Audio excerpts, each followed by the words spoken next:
Hello, welcome everyone to our third and final panel for AES Expo 2025. So happy to have you all here. We know how hot a day it is for everyone. But we have had some pretty exciting panel discussions over the course of the afternoon. Our technology panel and our creative visioning for producing in the future. Our third and final panel is going to be creative visioning for careers and education for anyone already in the business, wanting to get into the business, wanting a piece of this kind of visionary pie. We have a fabulous panel here for you. Our moderator today is going to be Jim Norris, and I'm going to turn it over to him. And we're going to have approximately 45 minutes of panel discussion. We're going to open it up to questions from the audience, and we just make a request that if you have a question, come up to one of the side microphones in the aisle. And yes, so let's get started. Let's get started. Here we go. Good afternoon, everybody. How are you doing? Don't be afraid to say great. Great. For sure. One thing I'd request is for everybody to move a little bit closer to the stage.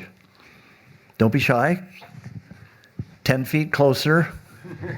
Only a few of us bite up here. You just have to Feels like I'm in your class, Jim. Your level of success will be in direct proportion to how close to the stage you are. There you go. It's true. I only get to learn things if you go close. That's easier. Okay, that's better already. So I'd like to thank all the AES folks for making today happen, especially Earl, who's been going crazy in the last few weeks. I'd like to thank Brian especially, who put out the call for the incredible panel that we have today. And I know some of these people, but a lot of what I read in their bio I didn't know. It's kind of unbelievable, actually, the amount of experience. And considering they're all only 29, that's just unbelievable how much they've learned. So first off, we're not going to get into a long introduction, but just who is who, or who is whom, I guess is correct. So let's see now, where will we start? John Harris from Harris Institute. You can just stick your hand up for a sec. Okay? I'm just doing it in order here. Pier DiBiase from Metalworks. Jeremy Alves from OIART. Lovely London. Jeff Wolpert from UofT and Desert Fish Studios. I've got Paul Novotny. Okay, and is Craig here? Yeah, and Craig's with, excuse me, Four Seasons, and also works with, I need some of this, works with IATSE. So good personnel. So we're going to cover kind of three areas. The first being making yourself employable. Okay, because that's kind of a must. If you're not employable, then the rest doesn't matter. So that's the first part. And there's two parts to that. One is knowledge, and second is experience. Okay? The second part we're going to cover is doing the research. Okay, so what do I want to be when I grow up? Of course, you don't really want to grow up, do you? Because that's overrated. But having said that, bit of research, and one thing I would caution you, just the way the world is by the time you start your research, a week later there's 6 or 7 new careers that didn't exist before. There's all kinds of them. And a lot of these gentlemen are doing some of them right now. And the third part is the action plan. Okay, and this is where a lot of people fall apart. And one thing that I wouldn't say I'd caution you, but I'd advise you, is that when you're in learning mode, like today, you've been here all day, and you're stuffing all kinds of really useful shit into your head, okay? And you're hoping that you get home and it's still there. But the important thing is, tomorrow morning when you get up, you have to write down 4 or 5 things you're going to do differently, okay? And that's really, really important. Because if you just come back and say, boy, that was really good. I really know a lot of shit now. But then, the day starts and the dog poops on the floor and all kinds of things happen and you end up back in your same habits. Okay, it's human nature. But the key is even if it's 3 things that you're going to do differently that you never did before. Okay? And that's true of a live event like this, or a webinar, or reading a book, or whatever it is you're doing. At the end, come up with an action plan. Okay? So starting off, where do you get the knowledge? A few obvious places. One are some of the schools, and they're represented here, that specialize in the audio industry. So I'm going to just call upon 3 specifically of our panelists to talk about what you learn at school and why you should go there. And again, in a more generic sense, but I'm going to start there with Pierre, just to talk about why people should go to school.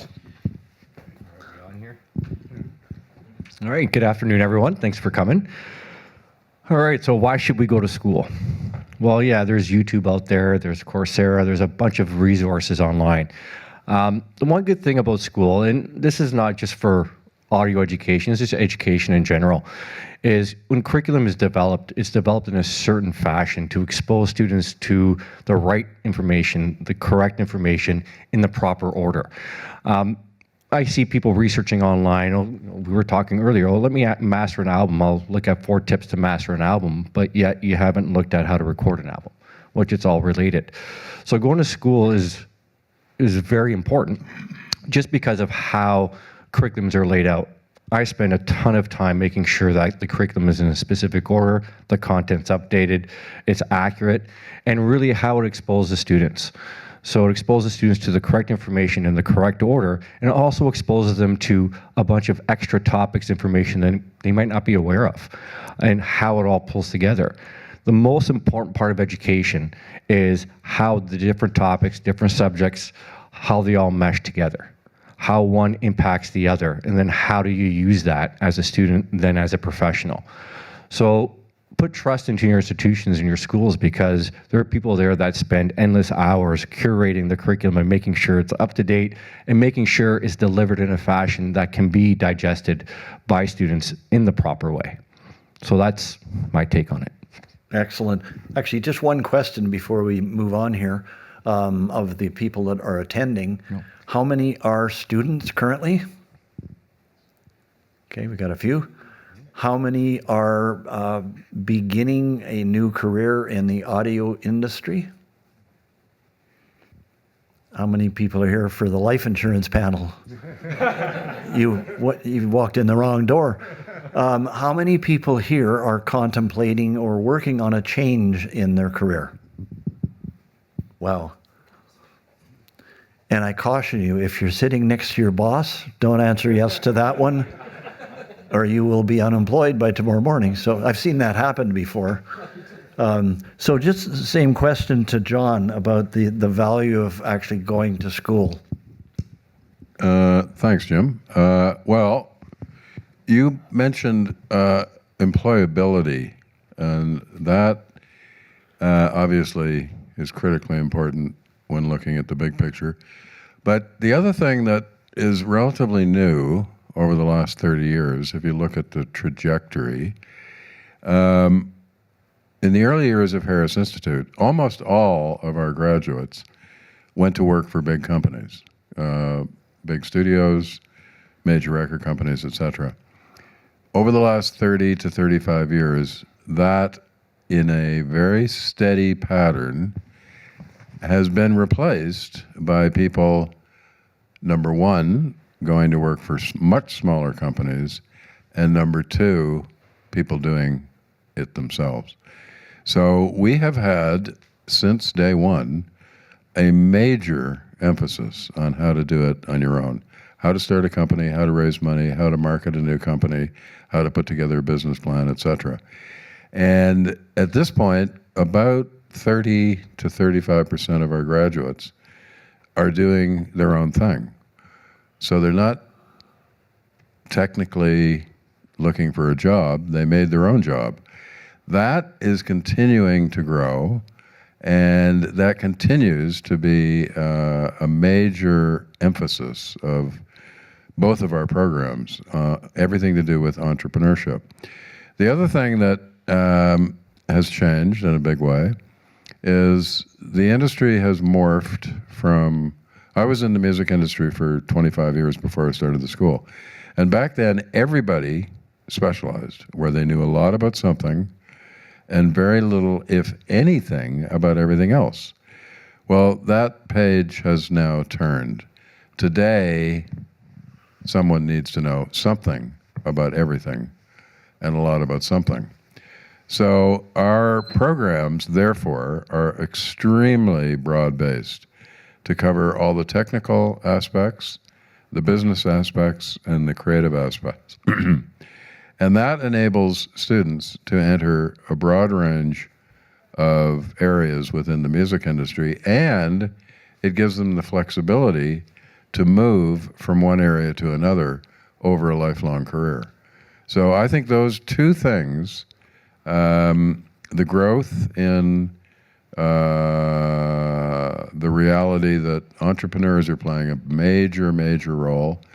And the thing that excites me probably more than anything about Harris Institute are all the companies that graduates have created that in some cases have gone on to be the leader in that particular field: studios, record companies, concert promotion companies, etc.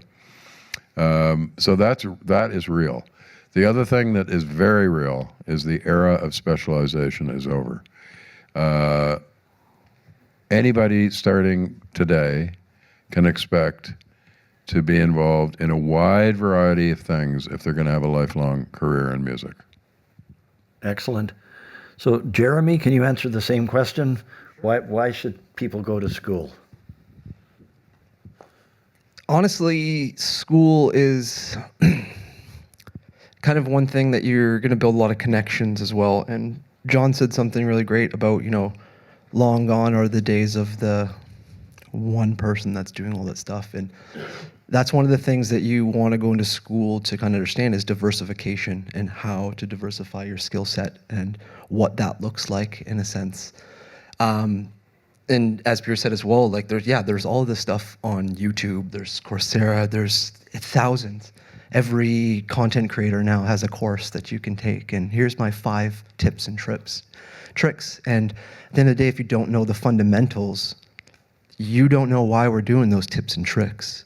And that's where schooling comes in, is teaching you those fundamentals, some things that you maybe didn't know of, things you thought you were doing the right way, that you were actually doing the wrong way. Understanding things from the ground up so that when things do go awry, when you're out in the field, you know how to fix those. You don't just know one specific thing. School is there to kind of diversify your knowledge, give you as much tools as possible. That's kind of the philosophy of all of our schools that I'm starting to notice, is that, what we're trying to do is give the students as much ammunition as possible to go into the field that they want to go into. And a lot of people in this industry, as we've been talking about, is things change quickly. What were jobs 5 years ago might not be jobs today, might not be jobs 10 years from now.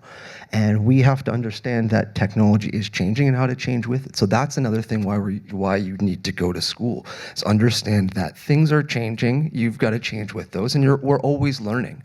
That was one of the things that we were all talking about when we left here. Like all of us to this day, I've been out of school for 10 years out of OIART. I learn still stuff to this day. I'm sure all of us have been learning things. There's new things that come out.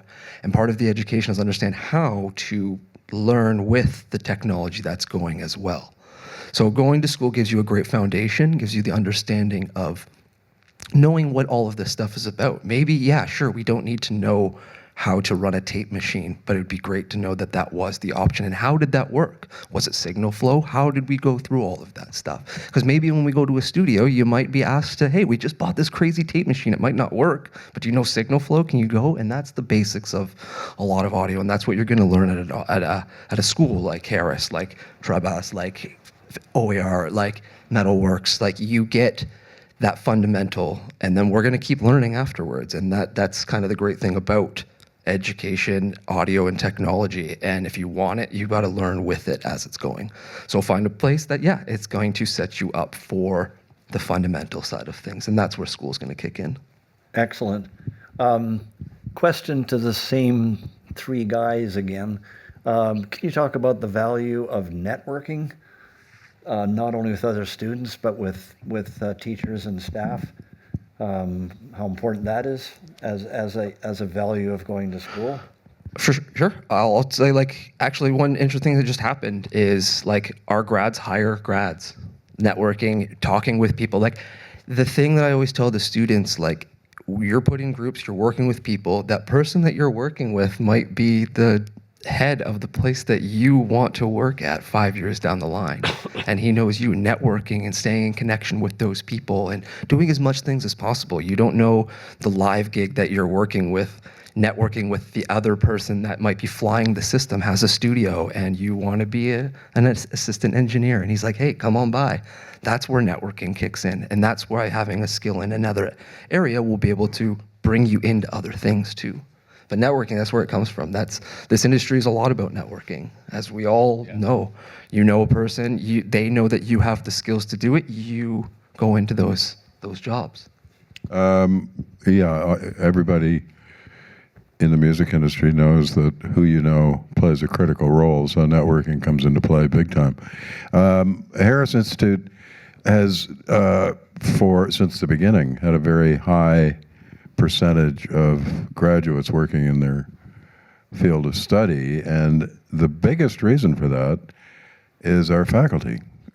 We've always had at least 60% of our faculty who are award winners, who are highly regarded in the industry, and when they refer or recommend a student, it often works out unbelievably well. So that network of faculty has probably played the biggest role in the fact that a high percentage of graduates have hooked up with ideal jobs that have led them to, in many cases, go right to the top. And it all started with the network of award-winning faculty. Cool. All right, so obviously networking is important, right? So like most of our schools, we have great faculty who are in the industry working there every day. So that's a great network, absolutely. Students are a great network. You meet your future employees, your future bosses there. What's important though is to understand how to network. We always focus on, you got to network. Well, how do you do that? How do you follow up with someone? How do you properly network? How do you not seem overeager? A lot of the education that you get with Metalworks is about how to properly network, how to properly follow up. And it's not only about just having faculty and students, it's exposure to the industry, putting our students in the field, putting our students with real live engineers, real live front of house people, real life lighting techs, working with them, stage managing. So big part of all schools, regardless, like I got all this information, guys. Yeah, we're here sitting here specifically about the audio industry.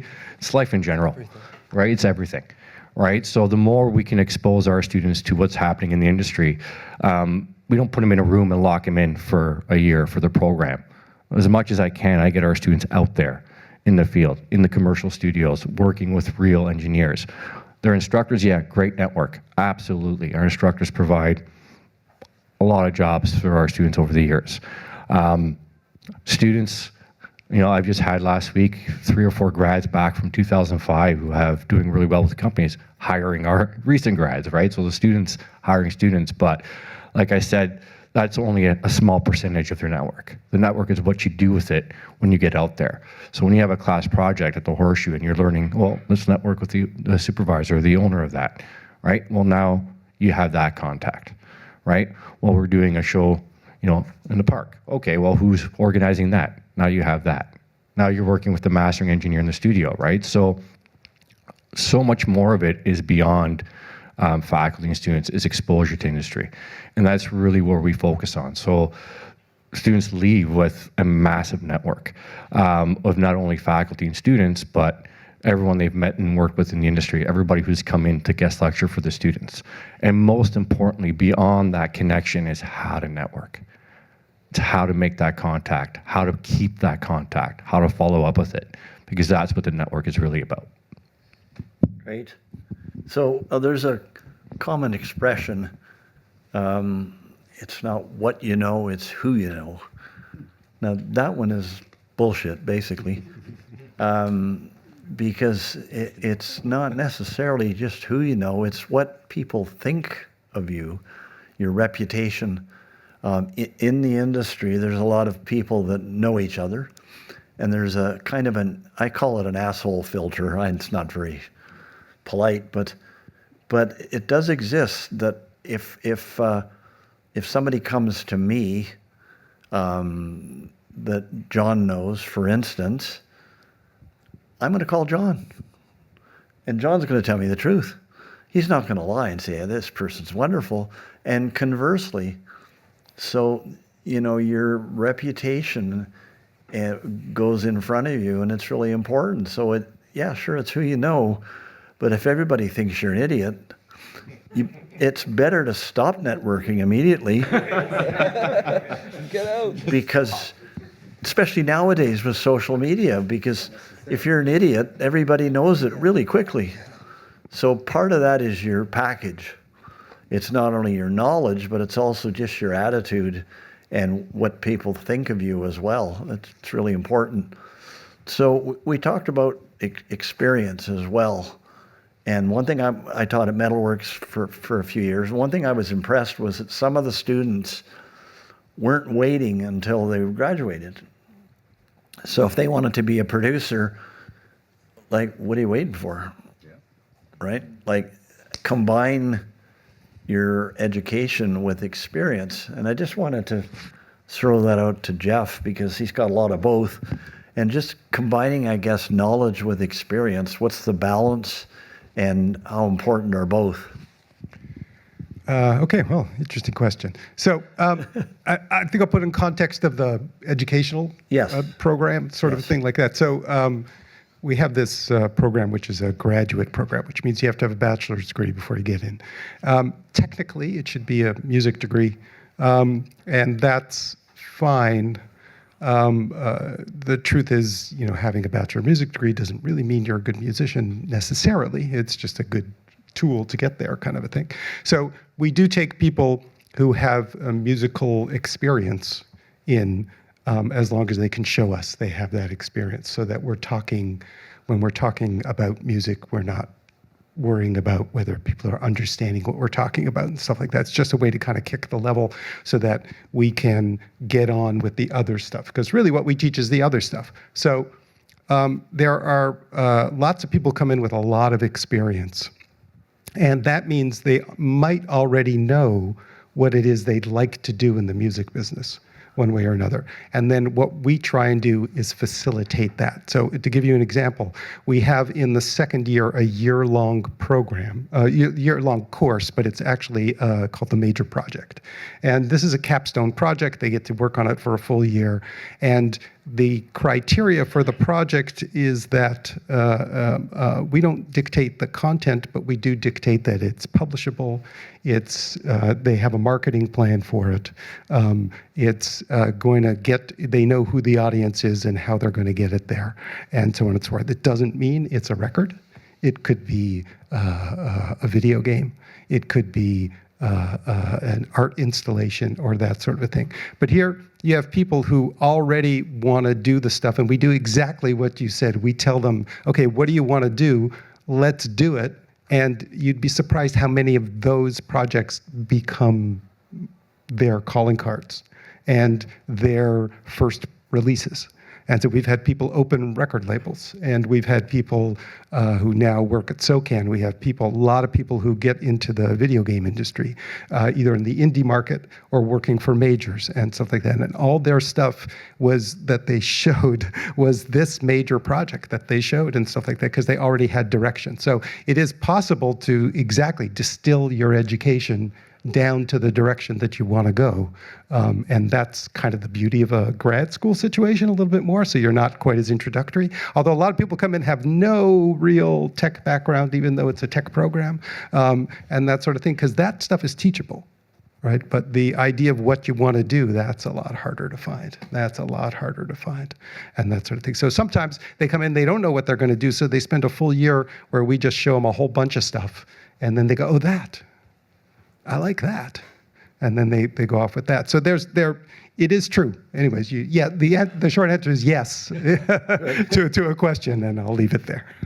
So Craig, in your position, hiring audio people and also at IATSE, what's the balance there between learning and experience in your experience? Well, thank you. First, I don't actually do the hiring. I'm just the head in the building, but that's fine. Obviously, the experience is a big part of it.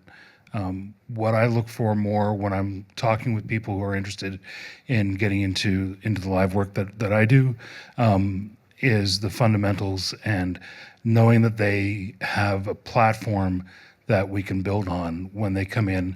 So somebody comes into my space or one of the musicals that I worked on in the past or something, there's a big learning curve to get into the systems that we have that they might already know something about. They would have used a Digico console, for instance, maybe somewhere else. But the implementation, especially in a large fixed install like that, if they don't have that basic fundamental that then we can build upon, it's not going to work out very well. So that's the type of thing that I look for, and that goes back to the simplest of levels. If you don't have that underpinning of understanding the basics of where things work, there's no point in trying to teach somebody anything about plugins, for instance, if they don't understand the basic signal flow underneath that. So that would be my quick answer to that. And Paul, you're kind of the poster child for combining experience and learning, teaching. So maybe you can just comment on that. Well, thanks very much for those kind words. It's great to be here, and I concur with everything that's been said by all of my colleagues here on the panel. I have approached my career and approached this business in, I guess I would say, a very different way than many others, and it's led to my thoughts and how I teach my students at this time. But the bottom line is, if we back everything up, knowledge, experience, the decision to go to school, to an essential thing that I think every aspiring student of music and sound, because let's be honest, I don't think there's anybody in this room who is not addicted to music. You would not be here if music was not at the core of what it is that makes your daily experience better. So the first thing I would say with regards to knowledge and experience is at an early age, I was very fortunate in that I realized that I was highly addicted to music and sound. Those two things in equal proportions. So that fueled the becoming of being a musician. And let's face it, in the age of artificial intelligence, which, our panel earlier today spoke, really astutely about, we can't forget that in life, a daily experience of gaining knowledge is all about doing, because doing is always becoming. And so I would say to anybody, and I say this to my students, if you don't do it, you are never going to become it. And so at the earliest point in your career, you have to understand what is your bliss in your day. What is it that you love to do? And you get good at that one thing, like the same way a tree grows. A tree doesn't start with branches. A tree starts with the trunk. So in the same way that you formulate your gathering of knowledge in your daily experience, and that's where knowledge comes from, is your daily experience.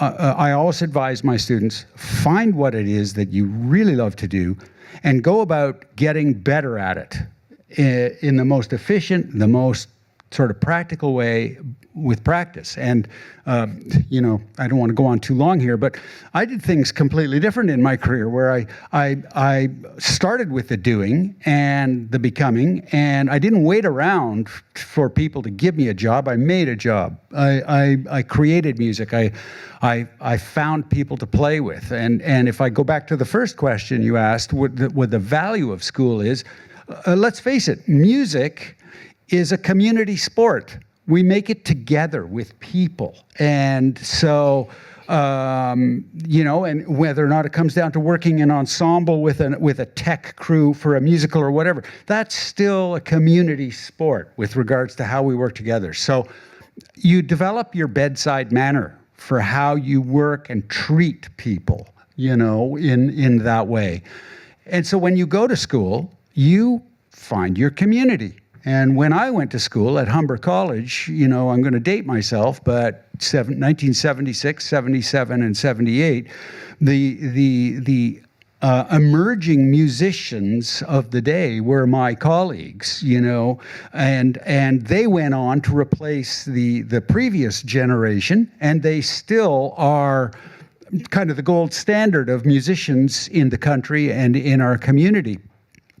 My point is that school is very important in establishing community because networking happens very naturally amongst students, and those relationships then grow. Everybody goes out and does their own thing, and you never forget who you went to school with. So that I gained my knowledge through my experience, and then personally speaking, very differently than anybody else or many others, I decided to go back to school after 40 years of having a career of experiences and knowledge, and I started a master's degree at York University in 2015, and now I'm finishing a PhD at the age of 66. I never would have ever thought that I would go to school this late in my life. But I will say this, that your daily experience of acquiring knowledge needs to be done in tandem with a school. And if you don't acquire your knowledge in a direct way with experience outside of the school, it's going to mean that school is going to be a lesser experience. The two have to kind of come up at the same time, and what I would say now, after I'm just about to have my final defense in September for my dissertation. School has glued together a life of experience and knowledge in a way that, oh my gosh, I'm so glad I did school after. It glued so much together for me. So that's been my way. I'm not speaking on behalf of any sort of institution or whatever. We're students till the end. Doing is becoming, and I love maxims, and metaphor is a great way to learn. So my go-to maxims every day are, I've already said it, doing is becoming, but never forget this one by David Byrne. Context determines creativity. So you're always having to measure the context around you, and that is going to determine your creativity for the day, your experiences for the day, which leads to your knowledge for the day. That's how I approach it.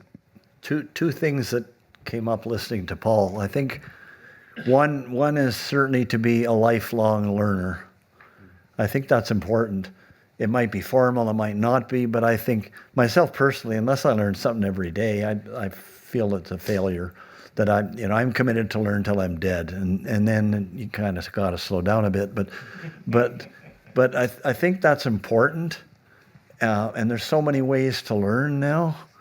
And then the second thing that is finding your bliss. I love that one, and I think that's really important. So many people settle for a career they don't like.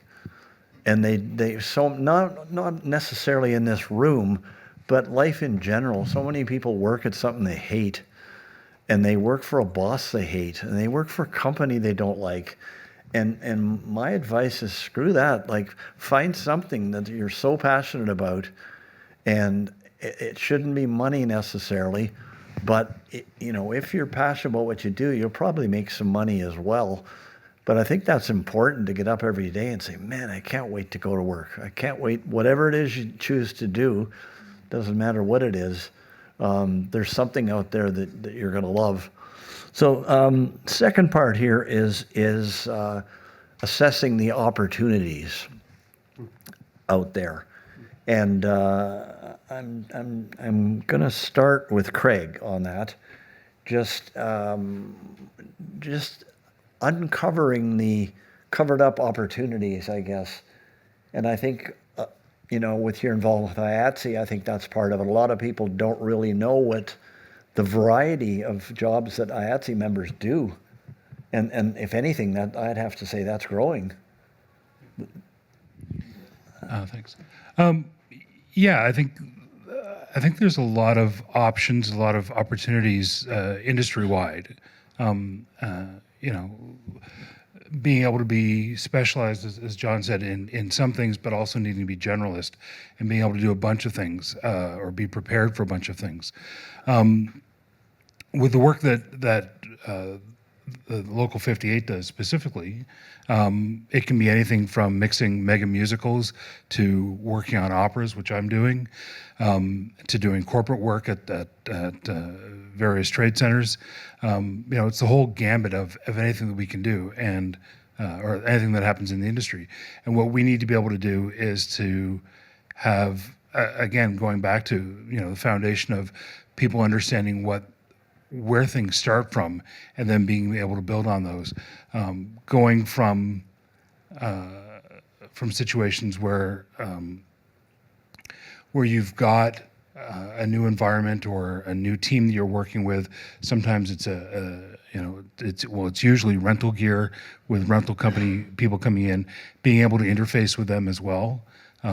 Being able to have that, I think I forgot who said, somebody earlier said about the way you interact with other people, the way you approach the situation in your daily work is really important. And those are things that also then you get more opportunities based on that if you approach it the right way. Excellent. So John, you mentioned former students that are now started their own business. If you can talk about that a little bit more, because you've got a disproportionate number of students who've, maybe when they came to Harris, they never really thought that was going to be their choice, that they might get a job in a studio somewhere. But now, when you look at your former roster, there's a lot of people with their own business. Yes, it's about 30 to 35% of our graduates. But I just wanted to make a comment about lifelong learning. There was a time not that long ago when people went to post-secondary programs in all disciplines and learned what could last a lifetime. That is over. Today, most of what's being taught in most post-secondary programs will be obsolete soon. I look back at our curriculum of 25, 30 years ago, and it's unbelievable. The number of things that we would not teach anything about because they've disappeared. And that is accelerating. So the reality is, we teach people at Harris Institute a lot about what's happening now, and we try to look into the future. But the most important thing is being able to figure out how you're going to keep learning after you finish whatever post-secondary program. And the fact is, we are today surrounded by more information than humans have ever had in history. The problem is, most people spend an inordinate amount of time accumulating useless information.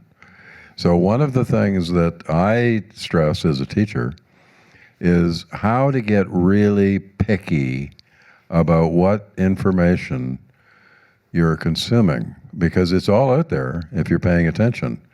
But a lot of people are ignoring or avoiding useful information and spending a lot of time learning more about things that are not going to impact their future or their career, etc.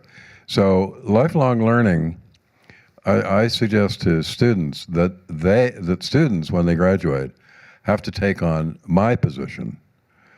My position is figuring out what information today is the most important to put in the curriculum. They have to learn to do that going forward. Or if they don't, they're in jeopardy because they'll fall behind and be victimized by change, which we have seen in the music industry over and over and over again. So lifelong learning has become a major issue for anybody that's in post-secondary school today, how to keep learning after you finish.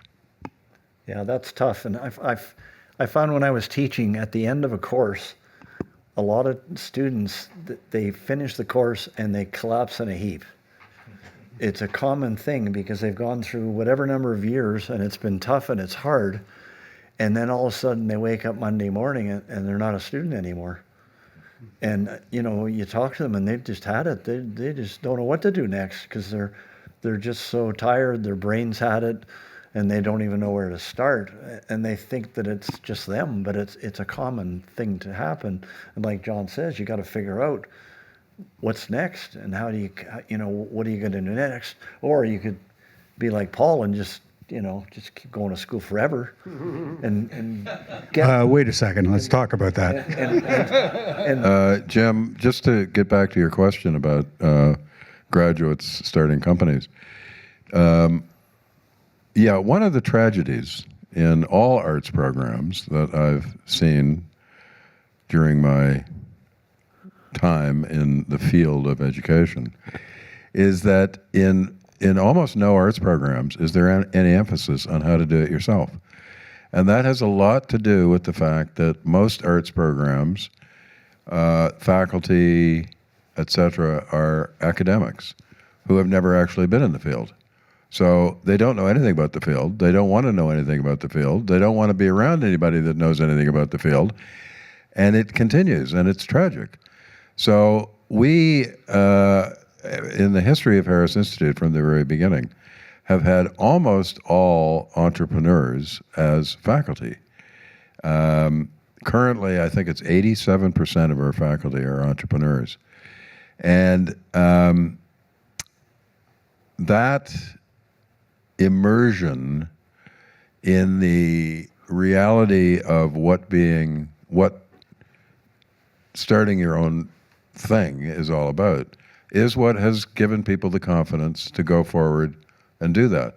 So today, many of the leading companies in the Canadian music industry were started by Harris grads. And here's the interesting thing. When you're in business, you've got to pay attention to what's going on. You don't have any choice. You have to keep up. It's a mechanism that is built for lifelong learning. If you're an employee somewhere, unfortunately, often you think, well, somebody else is going to deal with that.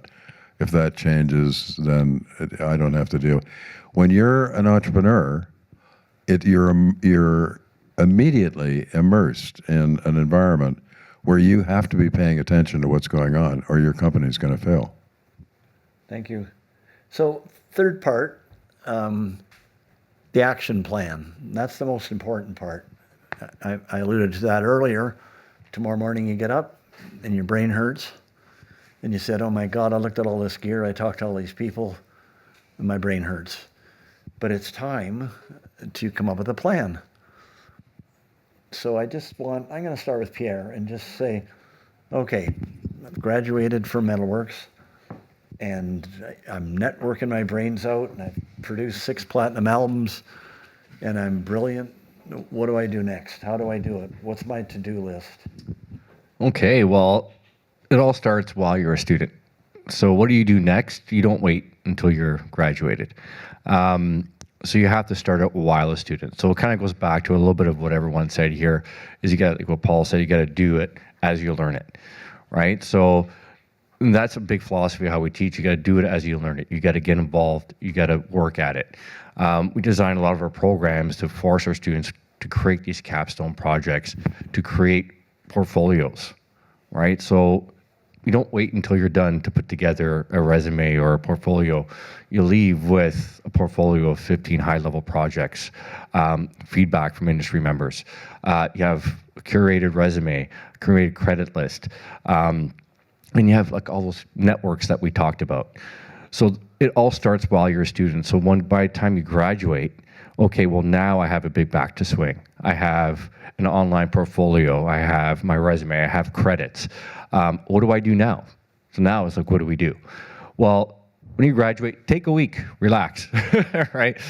Let it sink in. And then you start working on those networks, right? Start making those contacts that you met while in school. And the key is not to go out and say, hey, I graduated, give me a job, right? It's like, hey, how you doing? I just graduated, is there anything I can help out with, right? So part of it is how to approach those networks. Yeah, okay, you can go look at LinkedIn and try to find some jobs you want to apply for. That always helps, absolutely. But the action plan is your full-time job is looking for a job. Your action plan is contacting your networks, if that's what you want to do. Like John talked about entrepreneurship, a lot of our students want to go that route as well. So if that's the route you want to go to, well, you have a business plan when you leave. Let's get that into action, right? Let's start, if you want to be a freelance engineer, or let's start, contacting those clients or those networks. So it's all about hustle and bustle when you graduate, but it all depends on what you're looking for and what you want to do. So you got to chase down those networks. You got to start those businesses if that's what you want to do. But the key is to have it started before you leave. Start contacting those networks early. Start getting your portfolio into the hands of people that you want to see them. Start contacting those funding agents if you want to start a business. And then always ask for help if you need it. Always ask for help. Sorry. One point Pierre made in there, I think, is a really good one. Sometimes it's really good to just take a week off. Yeah. Between, you have to. If you start a new job, kind of insist, I need a week. I'm just going to sit in the backyard, drink beer, and play with the dog because my brain can't take it. And I think at the end of school, it's the same. You got to not feel guilty, but just take a week. Yeah, you got to reset, right? And then say, and okay, refocus. Next week I'm going to conquer the world, but this week I can't. One thing I asked Paul before, and I just want to bring it up again, is just time management. Because I can't even imagine. I thought I was busy, but yeah, how do you combine your various careers with your personal life as well? Well, everybody's going to have a different answer to that. But my philosophy, and I ran my own business for, like 40 years with 5 studios at different locations downtown, different studios, different installations, et cetera, and serviced advertising clients, film, television as a composer, sound designer, recording engineer, a variety of things. So there's always stuff that bumps into your day that's unexpected, as there is in your domestic situation. So you always have to leave room for that. But my biggest sort of tool was I was a list maker. And I always tried to assist or to assess how much bandwidth I had for what was on my list for that day. And I would literally appropriate time. Like, this is what I want to get done between 9 and 11 this morning. And, when you're really busy, the best time that you can have for being productive is usually between 6 a.m. and 9 a.m. because the phone's not ringing. You get all sorts of stuff done before the day starts. And, I'm a musician. I'm a bass player, and I still am forced to learn other people's music for gigs, and I don't want to go up on stage and do a poor job because that's the heart of what it is that I do. I like to play music live with other people. So I think the most important part of that is you need a quiet mind. You can't, to do that, to learn music and to learn and have room for your creative zone is a very different mindset than the business zone when the phones start ringing, or even the craft zone of doing the job for somebody else. The craft zone of mixing a television show is a very, very different mindset than the practicing and the meditational sort of zone that you need to be in to ingest new music, learn it, learn a new skill. So there's a psychological element to it, is what I really started to put together over the years. And so everybody's different. Mental wellness and physical wellness is really an important part of that equation. So I've always, in my earlier years, I was an avid downhill skier. So I always took time to go ski on the weekends. These days I ride my bike fair bit, so all of those things add up. But I would say that no matter what you're going to do in your life, you're never going to do it if you don't have a good state of mind. So protect that is the first thing, and time management, and hit your marks. Many students complain when they're in school, when we as teachers go, well, you got a deadline for this assignment, and boom, boom, boom, and you got 8 courses at one time that are all hitting you with deadlines. Well, guess what? When you're running a business like John or whatever, there are probably more than 8 portfolios or folders on your desk that all have deadlines that have to be managed. And so, yeah, it's a battle almost. And you have to develop a sensitivity, but also a very thick skin for understanding how to manage all of these things. And I haven't even dealt with the kids and the domestic issues that we deal with. It makes for a fulsome day. So just so I understand, Paul, does that mean I have to start getting up at 6 in the morning? Only if you want to be productive. Okay. It's hard if you've ever been a musician in your life to even conceive of getting up at 6 in the morning. That's usually when you're going to bed most of the time. I'll tell you just a very fast story. One of the lovely singers that I worked with and produced her record, which was a Juno-nominated record, Carol Welsman. See Dave. Best guy in the world there, right, by the way, Dave Dysart. Thanks, folks. Yeah. Thank you. Carol, she was a musician, and she played late at night and everything, and I was running my audio production business, and we were endeavoring to produce her record, et cetera, and I said, well, look, I get really busy by 10 in the morning, so how about we get together and do work on your production? We'll start at 7 in the morning, so we'll work from 7 till 10. And she said, really, eh? 8? No, 7. Got to do it at 7. So we did it for 90 days. 4 times a week, I would go over to her place, and we would make all the creative decisions, do everything working on her record. And at the end, she said, that just about killed me. But, if you got the fire in your belly and you got the drive to do something, it's not a problem to get up early because, the horses are running. For sure. So I'm going to open it up for questions, and I encourage you to ask your questions. If you can step up to one of the microphones and direct the question to the panelists that you want to ask it of, or maybe it's everybody, but this is a unique chance. G'day, I'd be happy to hear from anybody, but John, you mentioned the issue of after you're done your school, the continuing education part. So I've been with a company of about 120 people for about 20 years now, and I'm the only audio guy. So if I don't go out and find it somewhere out there, I'm not going to learn about it. So a nice, slow, easy softball question for anybody is, aside from AES like this, coming out to the meetings and so on, what is a good way to keep my skills fresh? And that way, I would think that might include some networking and so on. But what's a good way to keep on the ball, keep on the cutting edge of all this stuff when I'm by myself, essentially? Well, there's obviously a number of strategies and tactics for keeping up, but there are organizations, associations like this, and you're partaking in that. internet, and including YouTube, is an unbelievable resource. However, most people are more entertained than using it as a learning device. And a lot of it is making the conscious decision to figure out the things that you need to find out about and then pursuing it.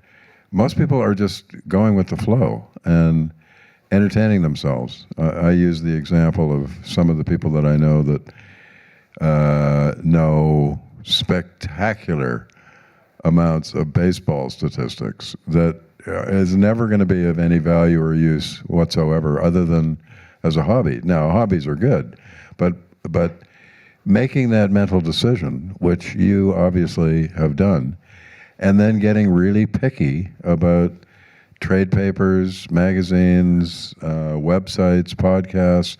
I mean, the amount of information that's available is unbelievable. It's just most people are far too sloppy. One of the things that I've used recently is with students in particular. In 1992, I wrote a science fiction story on audio for that guy over there, for Jim Norris, for Professional Sound. And it was all about a studio that had no equipment. All it had was an access terminal. It was basically all about cloud computing before the internet. So a lot of people really didn't like this story because I eliminated all the major record companies and all the big studios. And 10 years later, and I wrote it as 15 years into the future. And I was talking about it in a class one day, and I decided to reread it 10 years later. And it shocked me that practically everything I'd predicted had already happened. It was happening faster. So I now have students write a science fiction story, which thrusts them into the future. And what it does, because it did it for me, I realized that this had a personal impact on me. I started paying a lot more attention to what's coming because I wanted to see whether I was right, right? And now students do that. They write this story and I tell them, don't throw it away. And I've now, 10, 15 years later, I've had a lot of students who come to me and say, you know how I predicted that? And now it's happened. And the weirdest thing is, often, the things that students write about in their science fiction story that's going to happen in 10 years happens while they're a student. That's how fast things are changing. Any other questions out there? Don't be shy. This is a unique opportunity. Oh, be quiet. That's my dog bark cell phone. If you could step up to the mic, please. That way everybody will hear what your question is. Thank you. Hello, my name's Trevor. Hey. Hey. How do you guys view like music versus audio in like the context of shaping your careers and like what you know, charge for? Or like is music a hobby or music professional, or like how does it all fit into one thing that you kind of go to market with as a professional? So I'm a music engineer and have done that all my life. So now we're going, 40 years or so. And it's entirely possible to do, like, there is this sort of push in the industry in general to say you can get a job in audio and there's a lot more work in post. We understand these are things that are real and stuff like that. So from a straight career perspective, that's true. No, from a job perspective, it's true. But I kind of want to go back just a second to, it depends what you want to do. Like you say, find your passion and so on and so forth. So if you want to be in music and you're a musician, or you want to record music, or you want to make music or do something in music, then the first thing you need to do when you want to get a job, which is what everybody's been talking about to some extent, is that realize there probably are no jobs. Second, that you need to find people in exactly the same situation you are. So, because I always get this, hey, I went to school, I went to engineering, and now how do I get in touch with Jay-Z? And you know, and you have to realize that, like, and this really worked for me. I'm telling you from very personal experience. I found people in exactly the same level that I was, and I went to work with them. Some cases I said, I don't care how much money you have because money's not the issue, and I'll just survive doing, you know, actors who get jobs as waiters. That's the reason why. And so you survive one way or another, and you find those people. And if as those people, as your peers rise, you rise with them, and so on and so forth. So you find those people. They make a record. The first record I made won a prize somewhere in Germany. The second record got sold to a record company, and I had a career. That's exactly how it happened. There was not money. There was money involved, just not enough to live on. But that's what happened. And from there, it just went to the next record that got sold to somebody else, and so on and so forth. And inch by inch, it kind of inched its way up. And the fact that I'm teaching now, it's a second career. It's come back 10 years. I never imagined it was really going to happen, and that sort of thing like that. I'm enjoying it. And it's great, but I still have another full-time job. So that's still going that way. And all those people that most of my clients I've had for 30 years. You know, 25, 30 years. They're still going. They're still happening. I'm shocked and grateful. So, but it starts from that finding people who were where I was.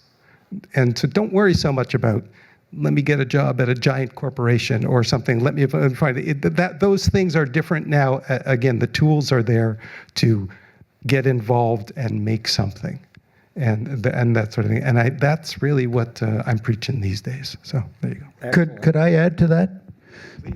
Trevor, that's a really great question. And so this is an anecdote that I can share with you that really actually helped form many of the things that Jim and I have talked about with regards to time management and doing, you know, a variety of things. Well, Trevor, what I want to tell you is I remember the first job that I'd ever gotten as a composer, composing music for a documentary. The bottom line is that I was working on this, and this is in the days before we had any sort of sequencers. So I was using the Paul Hoffert ClickBook and calculating all my timings mathematically to get all the hits and everything right. And the bottom line is that, you know, I was feeling good about the score. I had a couple of partners. We were working together, and everything was going great. And then the director said, "Look, I've got to record the voiceover for this film, the narration. Can you do that?" And I said, "Oh, no, I'm not an audio engineer. I'm a film composer." And, you know, and he got really mad at me. He said, "You can do this. It's just you set up a microphone. I know you can do this." And I go, no. Well, anyway, I forced him to go to a proper studio and everything. And bottom line is never worked with him again. So lesson number one. When somebody asks you to do something in a business circumstance that's outside of your comfort zone, say yes. Absolutely. Learn how to do it. And I remember on another occasion, the next job I had to film, the director said, "We want to work with you, but do you use SMPTE timecode?" This is back in the days of, you know, tape machines and 3/4-inch VCRs and everything. I didn't know what SMPTE timecode was, and I said, "Yes, of course, no problem." Figured it out. So in your journey, in figuring out where your bliss is and what it is you're going to do and building your business, when opportunity comes knocking, just say yes, because that is how you're going to learn, because you're learning trial by fire. And there's no better way to learn. That's a super important point with my clients. If they ask me if I can do anything, I mean, aside from brain surgery or something, but if it's got to do with marketing, I will say yes, and I will figure out how to do it. And I've got a lot of that going on right now. People asking me to do things I never did before, but so what? Somebody can do it. So we're going to wrap it up now. One piece of advice: if you have further questions, all of these gentlemen are very easy to find on LinkedIn.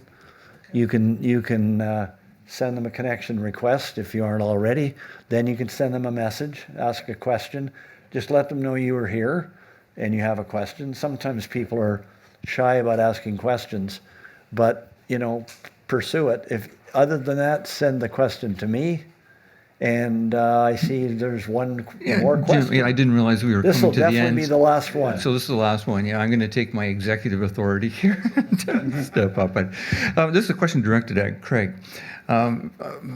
I attended McGill University, which is where I learned my sound recording craft, and left the school and promptly, plummeted into the swamp of trying to find a job. I didn't have a really clear idea of where it is I wanted to go, so I kind of floundered around. Eventually found my footing, and things worked out. And along the way, I did a lot of on-call work on IA calls. I managed to get into that world, and I value that experience. It's foundational to so many things. My experience working on IATSE crews, very, very regimented is perhaps in a good sense. There's an understanding of craft and of applying it, pride in the work, pride of being able to work efficiently, pride of being able to meet the needs of whoever it is that's coming through. A lot of these crews are sitting in halls, and they don't even know from one day to the next where they're going to be. And they come in, and they all of a sudden are able to command all of the necessary skills and rapport to pull things off. And it's not just one house. I'm in Kitchener area, and so I obviously worked a lot with those crews. But as I started to expand my own production business, I started working more and more in Toronto, and I do live concert stream video work. And initially, I would come into shows and bring my own crews, and then I started looking and saying, that's kind of silly all the time because, of course, they have to be ghosted by IA, and I get that. I don't resist that. I'm always made use of that.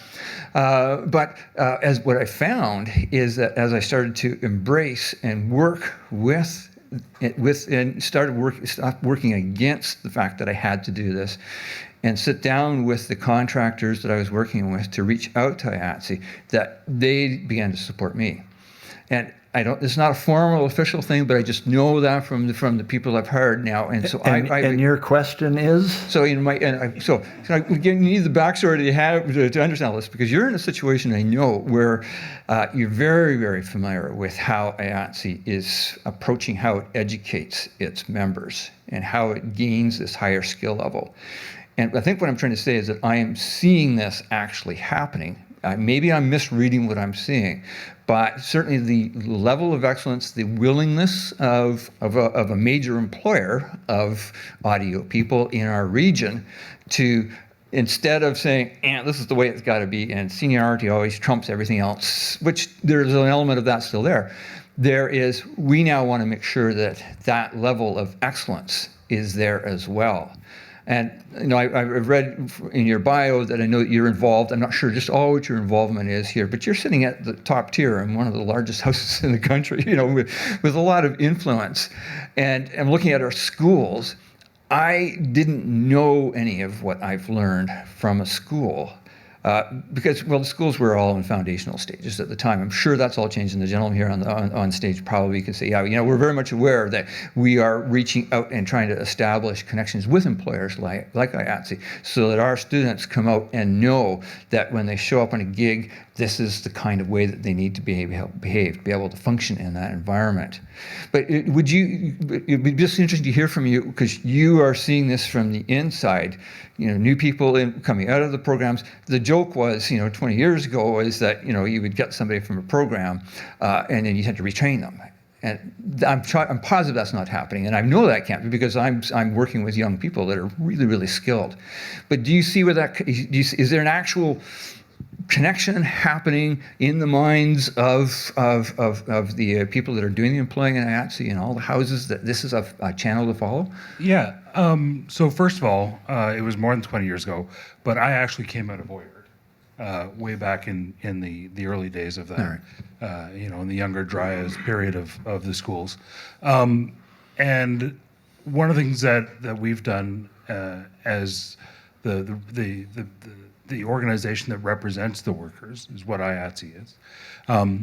And so in my role, partly as education, on the education committee in the local, and also just as a former grad, I used to go to OIART once a year and do guest lectures and do some classes as well.